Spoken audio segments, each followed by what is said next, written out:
Та хогоон ангилж чадна уу? Хөх өнгөтэй хогийн сав нь урайн цуглуулах хөртөгтэй хогийг савладаг. Жишээлбэл цайр лаас, шил лонх, сүүлийн сав, хаягдмал чаас, бүс бараа зэрэг төрлийн хог. Ногоон өнгөтэй хогийн савнд эдэн ундааны зүйлийн хаягдмалыг савладаг. Жишээлбэл үлдсэн хоол, ялжирсан ногоо жимс, өндөгнэ хальс, чаан шааруу, яс зэрэг төрлийн хог. Улаан өнгөтэй хогийн савнд хортой бутцыг савладаг. Жишээлбэл хэрэглэгэнээс гарсан гэнч, өвдөрч хагарсан дэн, дулааны хэмжүүр, угчаанаас хэтэрсэн эм тан, хэрэглэхээс өнгөрсөн шир будаг зэрэг төрлийн хог.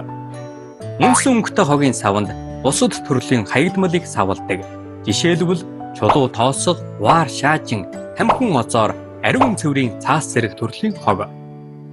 Хогоон ангилж хаявал хорвоо нэн саруулж ин.